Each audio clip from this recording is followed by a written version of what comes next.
జిల్లా పరిషత్ ఉన్నత పాఠశాల గడేకల్ హై స్కూల్, విడపనకల మండలము, ఉరవకొండ తాలూకా, అనంతపురం జిల్లా.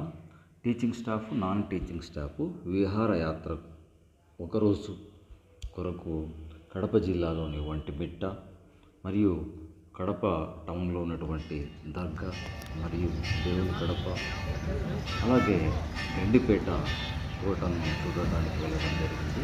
ఇది సెప్టెంబర్ 10 బుధవారం ఒకరోజు విహారయాత్రకు వెళ్ళడం జరిగింది. స్థానిక పురాణాల ప్రకారం ఈ ఆలయాన్ని ఒంటుడు మరియు మిట్టుడు అనేటువంటి ఇద్దరు కలిసి నిర్మించారని చెప్తున్నారు. వీరు మొదట దొంగలుగా ఉన్నారంట. తర్వాత వీళ్ళు రామభక్తులుగా ఈ రామాలయం కట్టించారని చరిత్ర చెప్తుంది. 16వ శతాబ్దంలో చోళరాజులు, అగ్నికులాలు మరియు విజయనగర రాజుల పాలనలో ఇది నిర్మించబడింది అని చెప్తున్నారు. మహాకవి బందర పోతన గారు కొంతకాలం ఇక్కడ నివసించి మహాభాగవతాన్ని తెలుగు భాషలో రాసి రాముడికి అంకితం చేసినట్టుగా కూడా ఇక్కడ తెలుపుతున్నారు. ఇది ముఖ్యంగా ఇందులో రామాయణ కథను కొద్దిగా వివరించే ఇతిహాసం ఇది. తర్వాత ఆంధ్ర వాల్మీకి అని పిలువబడే వావిల కొలను సుబ్బారావు కూడా ఇక్కడ రాముణ్ణి పూజిస్తూ గడిపాడు. అలాగే అన్నమాచార్యుడు ఆలయాన్ని సందర్శించి రాముణ్ణి స్తుతిస్తూ పాటలు లేదా కీర్తనలు కూర్చి పాడాడని చెప్తారు. అలాగే 1652లో ఈ ఆలయాన్ని సందర్శించిన ఫ్రెంచ్ యాత్రికుడు జీన్ బాప్టిస్ట్ టవేర్నియర్ ఆలయ నిర్మాణ శైలిని గురించి గొప్పగా ప్రశంసించాడు.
ఒక్కరోజు విహారయాత్ర కొరకు మేము మా స్టాఫ్ అంటే head master sir Manohar Rao sir గారు వాళ్ళ ఫ్యామిలీ, అలాగే Telugu pandit Nayak sir, Hindi pandit Syed Nazar sir, Vijay Kumar sir, English అసిస్టెంట్లు నీలకంఠ సారు, జయప్రసాద్ సారు, నేను అంటే ఓపులరెడ్డి, నా family, maths assistant Hidayatullah sir, PS Gaurava madam, అలాగే కౌశిక్ గారు, అలాగే ప్రసాద్ సార్, అలాగే ముఖ్యంగా రథసారథి రికార్డ్ అసిస్టెంట్ వీరేష్ సార్ గారు రావడం జరిగింది. హిదైతుల్లా సారు సినిమా హీరో లెవెల్లో ఇక్కడ స్టిల్ ఇవ్వడం జరిగింది. అద్భుతమైన కళా సంపద ఈ ఒంటిమిట్ట ఆలయానికి చెందుతుంది. మహాకవి భెమ్మర పోతన గారు ఇక్కడ భాగవతంలోని కొంత భాగాన్ని ఇక్కడ ఈ ఆలయం దగ్గర రచించినారని చెప్తున్నారు. ఒకే రాతిపై శ్రీరాముని విగ్రహం, లక్ష్మణ విగ్రహము, సీతాదేవి విగ్రహము చెక్కబడింది. కాబట్టి ఈ ప్రాంతాన్ని ఏకశిలా నగరము అని కూడా అంటారు. ఇక్కడ శ్రీరాముని కళ్యాణోత్సవ వేడుకలు ఉగాది పండుగ రోజు కాకుండా ఉగాది పండుగ తర్వాత వచ్చే పౌర్ణమి రోజు జరుగుతాయి. కారణం ఏమంటే చంద్రుడు ఈ వేడుకలు నేను ప్రత్యక్షంగా చూడాలని కోరినాడంట. కాబట్టి ఉగాది పండుగ తర్వాత వచ్చే పౌర్ణమి రోజు ఇక్కడ వేడుకలు జరుగుతాయి. తర్వాత మా ప్రయాణము సిద్ధవటం మండల హెడ్ క్వార్టర్లో ఉన్నటువంటి సిద్ధవటం కోట చూడటానికి వెళ్ళడం జరిగింది. సిద్ధులు అనగా మహర్షులు, వటము అనగా రావి చెట్టు. ఇక్కడ మహర్షులు రావి చెట్టు కింద కూర్చొని తపస్సు చేసినారు కాబట్టి ఈ ప్రాంతానికి సిద్ధవటం అని పేరు. పవిత్రమైన పెన్నా నది ఒడ్డున సిద్ధవటం కోట దాదాపు 36 ఎకరాలు విస్తరించి ఉంది. ఈ కోట యొక్క విస్తీర్ణము. రాజులు వాళ్ళ కుటుంబ సభ్యులు ఈ రహస్య అంతఃపురం నుండి ఈ రహస్య ద్వారం ద్వారా పెన్నా నదిలోకి వచ్చి ఇక్కడ స్నానం ఆచరించి తిరిగి వెళ్ళేవారంట. ఇప్పుడు మనం చూస్తున్నటువంటి ఈ కోటను మట్లి అనంతరాజు అనే వ్యక్తి ఈ మట్టి కోటను శత్రు దుర్భేద్యమైన రాతి కోటగా నిర్మించాడు. అంతేకాకుండా తన తండ్రి పేరుతో యలమరాజు చెరువు అనేటువంటి ఒక చెరువును, తన పేరుతో అనంతరాజు అనేటువంటి ఒక చెరువును ఇక్కడ త్రవ్వించాడు.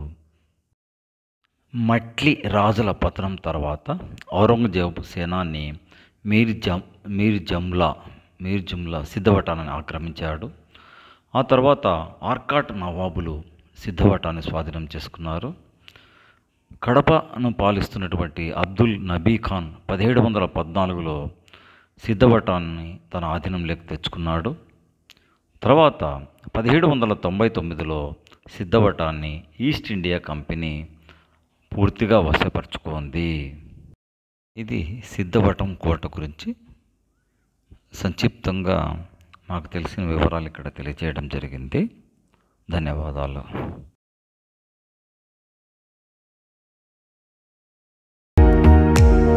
మీరు చూస్తున్నటువంటి కోటకి పడమర వైపు ద్వారం. ఇక్కడ కూడా చాలా అద్భుతంగా కళా సంపద ఉంది. విజయనగర సామ్రాజ్యానికి సంబంధించినటువంటి అనేక కట్టడాలు ఇక్కడ ఉన్నాయి. తర్వాత కడపను పాలిస్తున్నటువంటి అబ్దుల్ నబీ ఖాన్ 1714లో సిద్ధవటాన్ని తన ఆధీనంలోకి తెచ్చుకున్నాడు. మయానా నవాబులు సిద్ధవటాన్ని పరిపాలించారు. 1799లో సిద్ధవటం ఈస్ట్ ఇండియా కంపెనీ వశమైంది. ఇక్కడ ఆర్కాట్ నవాబులు అనగా తర్వాత మహమ్మదీయ రాజులు ఇక్కడ రాజ్యం ఏర్పాటు చేసుకున్న తర్వాత మసీదులు, దర్గాలు ఇక్కడ ఏర్పాటు చేయడం జరిగింది. ఇప్పుడు చూస్తున్నది పెన్నా నది పరివాహ ప్రాంతము. శ్రీశైలం బ్యాక్ వాటర్ ఎక్కువ రిలీజ్ చేయడం వల్ల చాలా ఉధృతంగా ప్రవహిస్తుంది. ఇది టోటల్గా సిద్ధవటానికి సంబంధించినటువంటి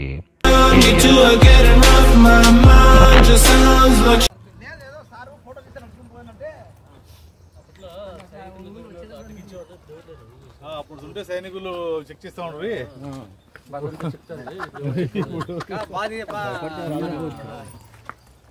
విజయ్ విజయ్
మీరంతా ఫోటో దిగలే.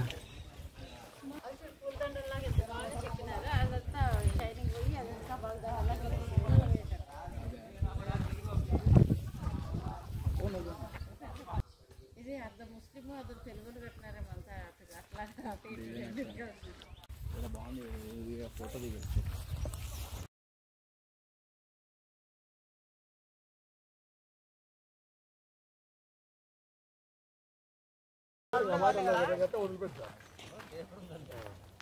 ఏం తీసుకుంటాము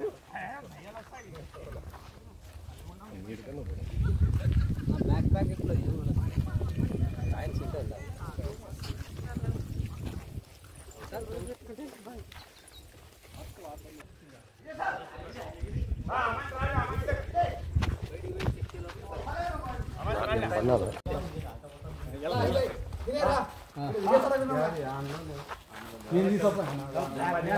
మిమ్మల్ని ఇస్తే మేము నంద్యాలకు పంపిస్తాము.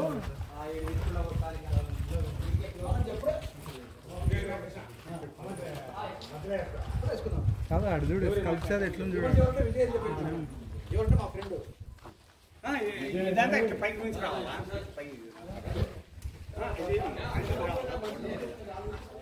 అదే అదే సరే ఇది వస్తుందా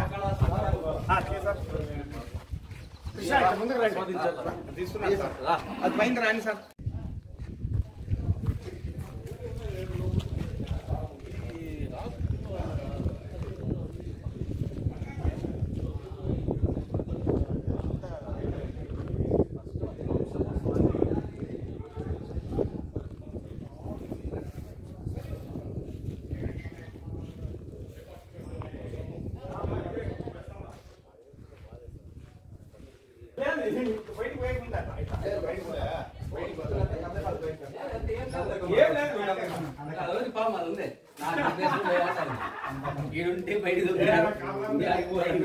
ఇప్పుడు ఆ కనకాల వరమాలు వేసుకున్నారు అంటే మన వాళ్ళు ఇప్పుడు వాళ్ళంతా స్కూల్లో తైలం ఉండే వాళ్ళు.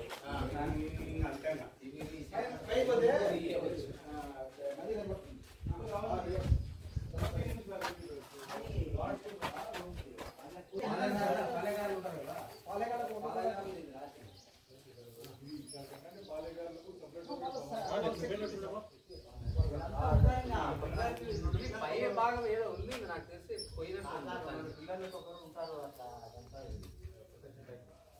శాసనం ఉంటుంది సార్. శిరాశాసనంగా తిమ్మన సంధ్య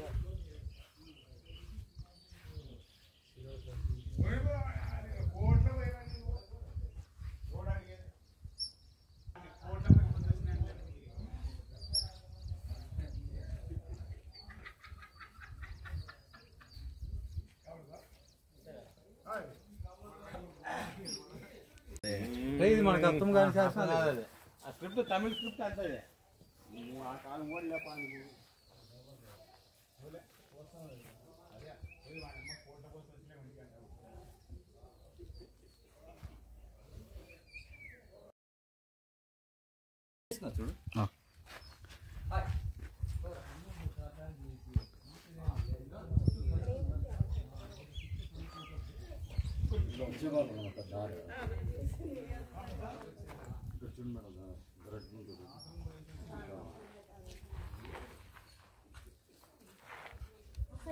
ఏమి అంటే సిమెంట్ గిమెంట్ ఏం లేకుండా అన్నీ మరలైన అట్లే తీసుకున్నారు రాయి ఆకారం పెట్టి అదే ఆకారం కొంచెం లైన్ తీసుకున్నారు అదే మరి లేకుండా పడిపోతారు మళ్ళీ పైన దాన్ని కూడా అట్లా కట్ చేసేది అంటే ఆ ఆకారానికి తగ్గట్టు ఇంకొక రాయికి అట్లే సెలెక్ట్ చేస్తున్నాను ఇంకా అప్పుడు సెట్ అయితే చదవండి సార్. వీర వెంకట కింద అది రనార్ కనపడుతుంది. భూబలి ధన గ్రంథ ధన ముందే మోగలే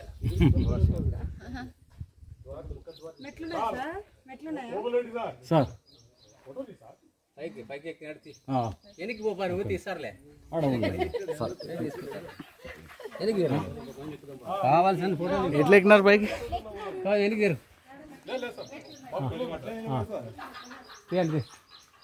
ఎవరిని ఎక్కించినావు ఊరికి నవ్వుతున్నాడు అవునా ఇక్కడ నుంచి చూడాలి వ్యూ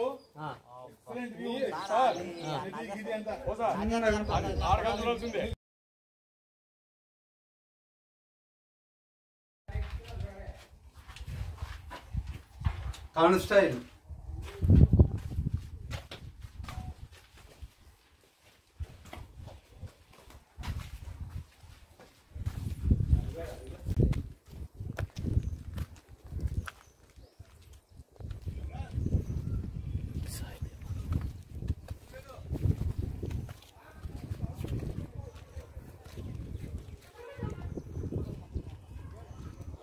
పైకి చూడాలి టాప్ టాప్ వెళ్తే అందరూ పైన ఇంత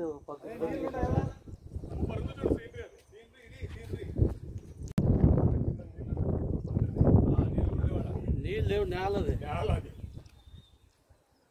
ఏ వద్దురా దిగిరా ఈ దిగి చెట్లు తీస్తాం అంత ఓడికే వద్దురా ఎక్కదు సార్ ఎక్కితే మీకు బాగా మంచిగా ఫోటో తీస్తాం ఏమొద్దురా ఫోటో వద్దా ఏమొద్దా ఇక్కడ ఇక్కడ రాండి సార్ ఇట్లా వద్దులే సార్ తెచ్చా పోతా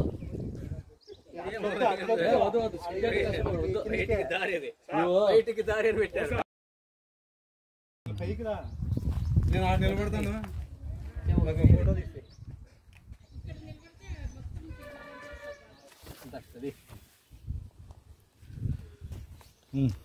బాబా ఎవరో ఈ పిల్లోడు మాత్రము ఇక పైకి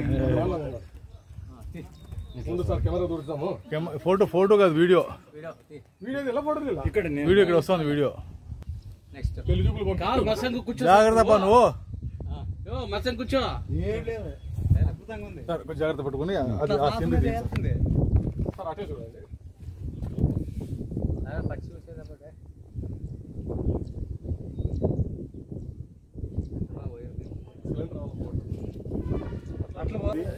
ఇంకా ముందు ఆర్డర్ పోయి దారి ఉండే సార్ ఇప్పుడు ఆడపోయి చూస్తూ ఉంటుంది ఇప్పుడు దారి లేదు సార్ అటే చూడండి సార్ పూర్తి సైడ్ అవుతుంది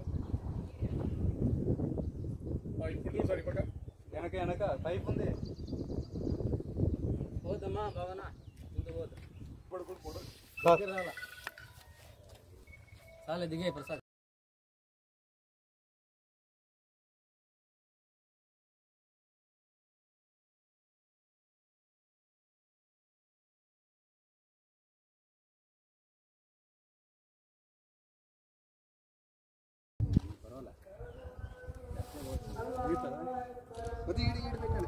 ఇక్కడ చూడండి.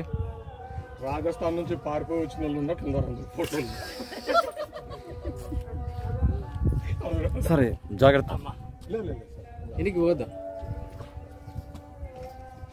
సార్ 44 ఇయర్స్ స్కేల్ తీసిన తర్వాత ఢిల్లీ సార్ ఆగ్రా ఆగ్రా ఫోర్ట్.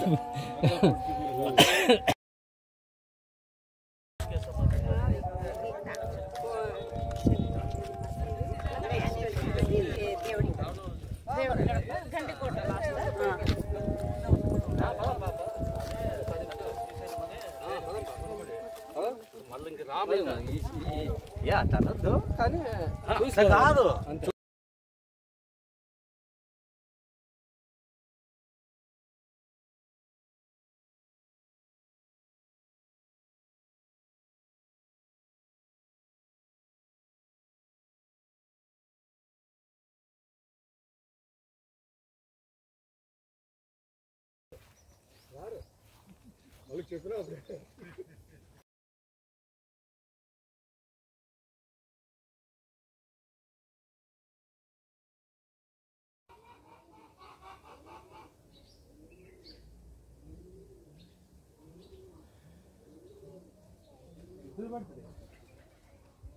ఇంకోసారి నీడ ఉంది కదా, డార్క్ లో ఉన్నారు డార్క్ వస్తాం. ఇది సార్ నేను చెప్పింది ఇది అప్పటి నుంచి ఇది రాకపోతే వేస్ట్ అయిపోతుంది. నేను చెప్పింది ఫస్ట్ నుంచి ఇదేనాపా. అందుకేపా ఉంది అప్పుడు నేను వచ్చినప్పుడు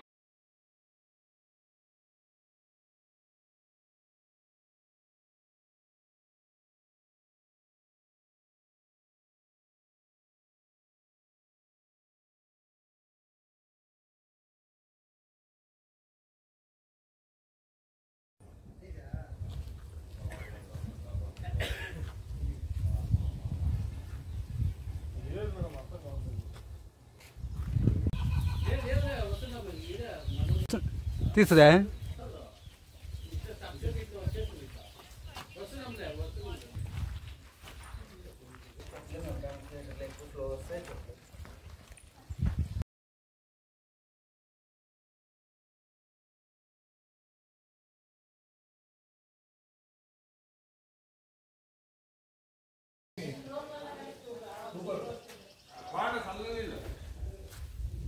మట్టి అనంతరామరాజు నిలమరాజుది ఈ కోట నిర్మాణం చేశారు.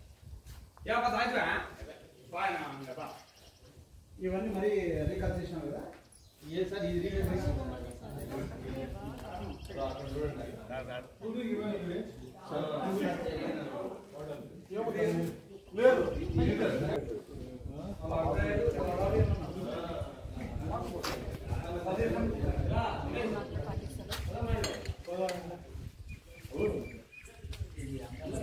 తాగండి తాగండి కాకి తాగండి.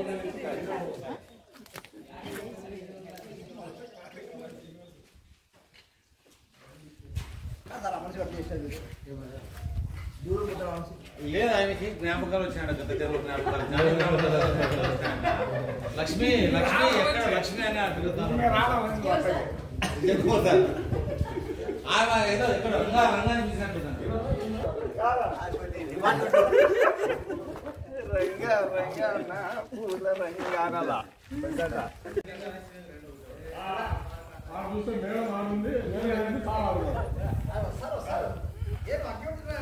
కొద్దిసేపు వెళ్ళండి.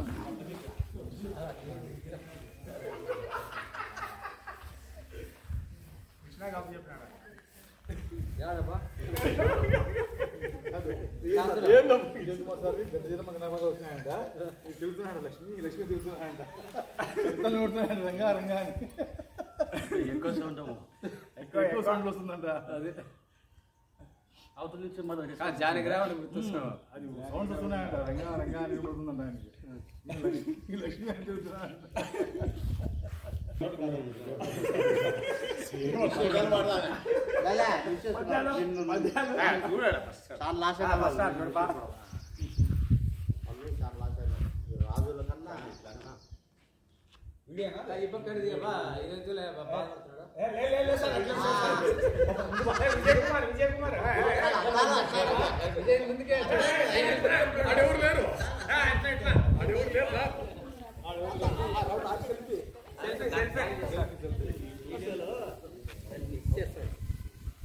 అంతా తీసినట్ల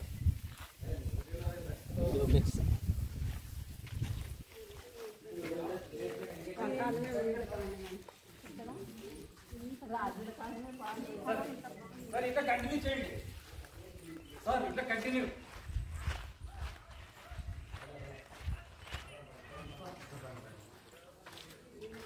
ఇట్లే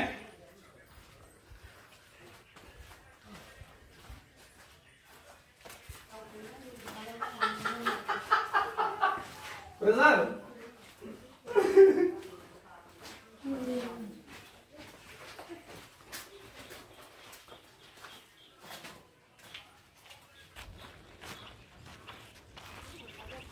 సార్ పైకి రావాలి సార్, పైన పైన సార్ మేము వస్తాం సార్. ఇట్లా ఒకటి సార్, ఇట్లా స్టిల్ పెడతాం.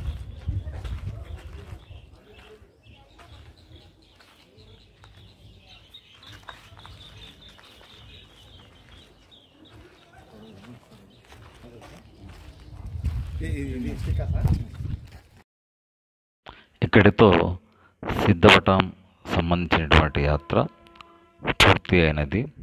చాలా కడప నగరంలో ఉన్న సూఫీ మందిరము అమీన్ పీర్ దర్గాకు దర్శించడం జరిగింది. ఈ అమీన్ పీర్ దర్గా మత సామరస్యానికి ప్రతీకగా నిలిచి అన్ని మతాల వారి చేత ఇక్కడ పూజలు అంటే ప్రార్థనలు ఇక్కడ జరుగుతున్నాయి. దేవుని కడప అనే పేరు గడప అనే పదం నుండి ఉద్భవించింది. దీని అర్థము ప్రవేశ ద్వారము లేదా గుమ్మము. తిరుపతిలో వెంకటేశ్వర స్వామిని దర్శించుకోవడానికి ముందు దేవుని కడపలో ఉన్నటువంటి వెంకటేశ్వర స్వామిని దర్శించుకోవాలి అనేటువంటి ఒక ఆచారము ఉంది. ఆ ఆచారాన్ని ఇప్పటికి కూడా అలాగే కొనసాగిస్తూ ఉన్నారు. ఇక్కడ వెంకటేశ్వర స్వామి విగ్రహాన్ని కృపాచార్యుడు అనే వ్యక్తి స్థాపించాడు. కృపావతి క్షేత్రము అని దీని పేరు కూడా ఉంది. పెన్నా నదికి శ్రీశైలం బ్యాక్ వాటర్ విడుదల చేయడం వల్ల ప్రస్తుతం పెన్నా నది చాలా ఉధృతంగా ప్రవహిస్తూ ఉన్నది. ఇప్పుడు మీరు చూస్తున్నది పెన్నా నది.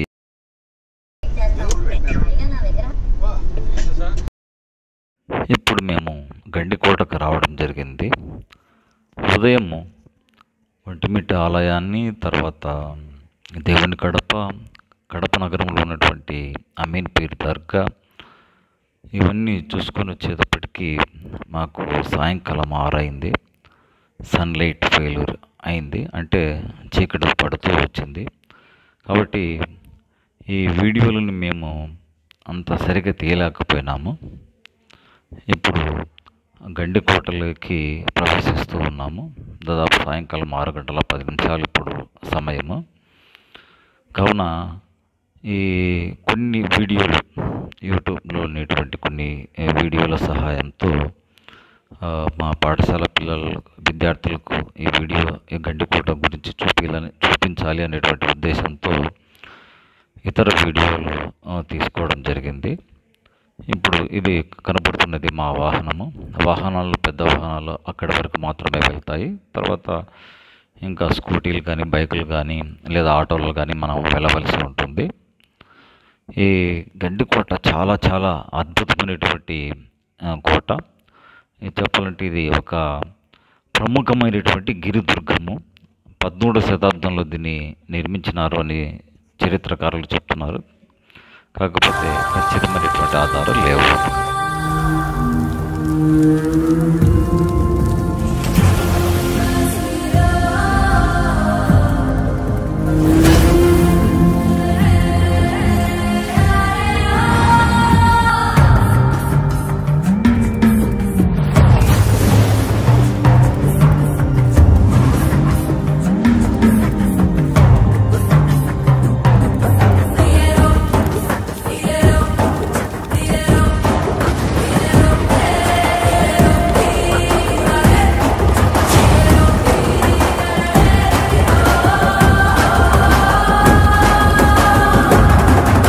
లోనే జిప్ లైన్ అందుబాటులో ఉంది. ఇంట్రెస్ట్ ఉన్న వాళ్ళు ట్రై చేయవచ్చు. ఎత్తైన కోట గోడల మధ్యలో నడుస్తున్న అనుభూతి చాలా బాగుంది. ఈ కోట యొక్క ప్రధాన ద్వారం ఈ కోట తలుపులు చూడండి ఎంత భారీగా ఉన్నాయో. వాటికి ఇలా శూలాలు తయారు చేశారు. శత్రు సైనికులు కోటపై దాడి చేసేటప్పుడు ఇలాంటి బలమైన తలుపుల్ని బద్దలు కొట్టడానికి ఏనుగుల్ని వినియోగించేవారు. దానికి రక్షణగా ఇలా తయారు చేశారు. కోట ఎంట్రన్స్ లో రక్షక భటులుండే ప్రదేశం ఇది. కోటలోకి ఇలా లోపలికి రాగానే ఆంజనేయ స్వామి ఆలయం కనిపిస్తుంది. 1123వ సంవత్సరంలో చిద్దిన చోళ మహారాజు గండికోట నిర్మాణానికి పునాది వేసినట్లు గండికోట దుర్గం చరిత్ర ద్వారా తెలుస్తోంది. దట్టమైన అడవుల మధ్య ఎంతటి శత్రు దాడినైనా ఎదుర్కోవడానికి అనువుగా ఈ కోట నిర్మాణం జరిగింది. చుట్టూ లోతైన లోయలు, ఎర్రటి గ్రానైట్ శిలలతో ఏర్పడిన దుర్భేద్యమైన కొండలు, 300 అడుగుల దిగువలో ప్రవహించే పెన్నా నది కోటకు సహజ సిద్ధమైన రక్షణ కవచాలుగా ఉన్నాయి. కోట లోపలికి ప్రవేశించగానే ముందుగా మనకు కనిపించేది గండికోట చార్మినార్. ఇది చిన్నదిగా ఉన్న చాలా బ్యూటిఫుల్ గా ఉంది. చార్మినార్ నుంచి ఇలా ముందుకు రాగానే ఎడమవైపు గండికోట జైలు కనిపిస్తుంది. రండి లోపలికి వెళ్దాం. ఈ జైల్లో చాలా గదులున్నాయి. అండర్ గ్రౌండ్ ప్యాసేజెస్ కూడా ఉన్నాయి. కాకపోతే ఇది మొత్తం గబ్బిలాలతో నిండి ఉంది. చాలా బ్యాడ్ స్మెల్ వస్తుంది.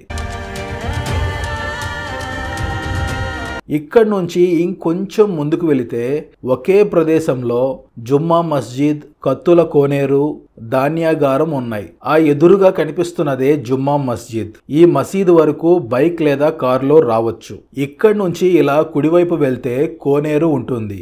ఈ కోటలో ఇలాంటివి 104 కోనేరులు ఉన్నాయి. పూర్వం యుద్ధం ముగిశాక కత్తులను ఈ కోనేరులో కడిగేవారట.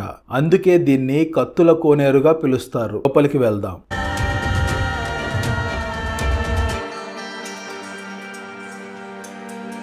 ఈ మసీదులో ఎలాంటి ప్రార్థనలు జరగవు. ప్రస్తుతం ఇది ఒక చారిత్రక ప్రదేశం మాత్రమే. ఈ మసీద్ ఆర్కిటెక్చర్ చాలా బాగుంది.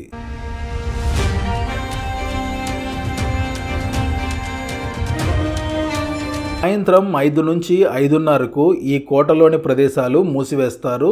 గుర్తుంచుకోండి. లోపల ఒక పెద్ద గది ఉంటుంది.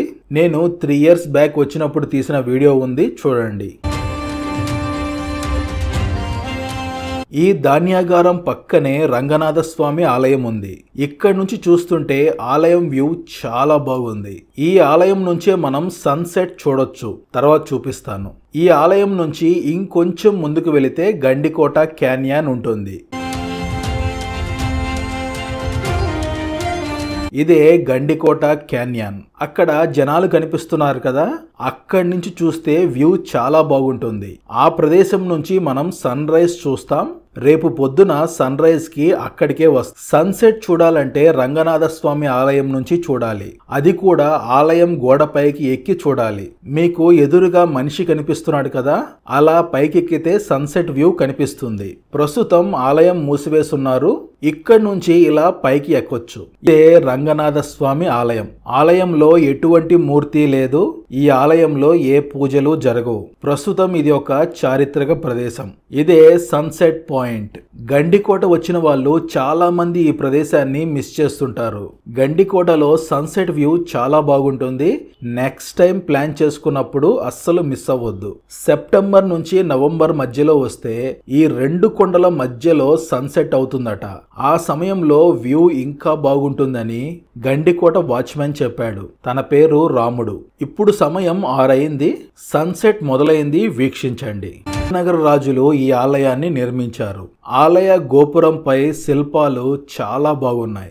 ఈ ఆలయంలో కూడా ఎటువంటి మూర్తి లేదు. ఇక్కడ పూజలు జరగవు. ప్రస్తుతం ఇది ఒక చారిత్రక ప్రదేశం మాత్రమే. మీరు కనుక హంపి సందర్శించి ఉంటే ఈ ఆలయం లోపలికి రాగానే హంపీలో ఉన్న అనుభూతి కలుగుతుంది. ఈ ఆలయంలో చాలా మూవీ షూటింగ్స్ జరిగాయి. సాహసం మూవీలో పురాతన ఆలయం చూపించారు కదా, ఆ ఆలయం ఇదే. ప్రభాస్ రాధేశ్యామ్ మూవీ కూడా ఇక్కడే షూట్ చేశారు. చాలా తమిళ్ మూవీస్ కూడా ఇక్కడ షూట్ చేశారు. రీసెంట్ గా కమల్ హాసన్ గారి మూవీ షూటింగ్ జరిగింది. రీసెంట్ గా వచ్చిన పొలిమేరా 2 కూడా ఇక్కడే షూట్ చేశారు. రండి లోపల ఎలా ఉంటుందో చూద్దాం.